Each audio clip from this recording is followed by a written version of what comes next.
Thank you, Mr Deputy President. We rightly spend much time at the moment considering the NDIS, how it should be structured and, importantly, how we can pay for it. And with the new Thriving Kids program, this becomes an important issue for the state budget as well as for all of us as taxpayers. Natasha Robinson, the health editor of The Australian, wrote an important article about the NDIS in late August. Rather than a celebrated national treasure, the NDIS, she writes, is widely viewed as a fiscal burden. And yes, the NDIS comes at a significant cost, and we are struggling as a community to work out how best to pay for it. But reflecting on the experiences of her own family, where her grandparents provided lifelong care for her aunt, who lives with severe disability, she asks the really important question: why are we so surprised at the size of the NDIS bill, at the amount of care which is needed and which is being provided? The reason, she says, is that the cost of care was previously well hidden from policy designers, care hidden within state institutions and family homes. This is because it has been largely parents who have carried out the intensive work of disability care, out of sight, their labour unquantified. And this is the nub of the issue. In developed economies such as ours, we only quantify what we pay for, and this has had unfortunate social fruits. What we count has come to be seen as what we value. So persons who work for money are counted and valued, and the more money your work attracts, the more value you have.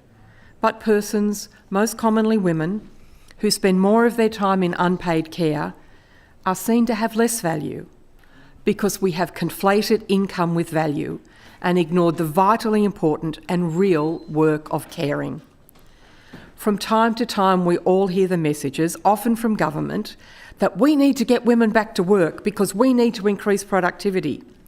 The not-so-hidden subtext is that nothing of economic value is being done if it is unpaid. And by extension, if it has no economic value, it has no value at all. This leads to the rather ludicrous conclusion that childcare provided by a parent in a home has no value, is unproductive, but the same children being cared for in the same home by a nanny paid for this work has productive value. I reject this messaging. I reject the concept that unpaid work is unproductive and that it provides nothing of value to society. The most important work I have ever done and will ever do is to raise my children. And while I can guarantee that this work was entirely unfunded, this work is also not without social value and economic value. I have provided 2 taxpayers to the Australian economy, and that is economically valuable work indeed. Money is a very useful means of allowing us to exchange labour for goods, but it should never become a cipher for the value of a human person. This thinking carries twin risks. We risk only seeing value in what a person can do which generates money, and also risks building a society where we encourage the monetisation of the self. And I think that much of what we see on OnlyFans sites is a case in point.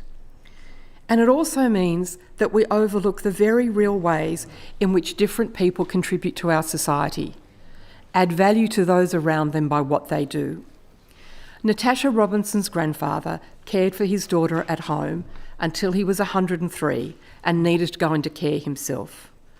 While he was the primary caregiver, his daughter's NDIS bill was around $30,000 a year, and after he died, it became closer to $300,000 a year. How many of us would have looked at a 100-year-old man living with his daughter and seen him as a net contributor rather than a net taker? But do the maths.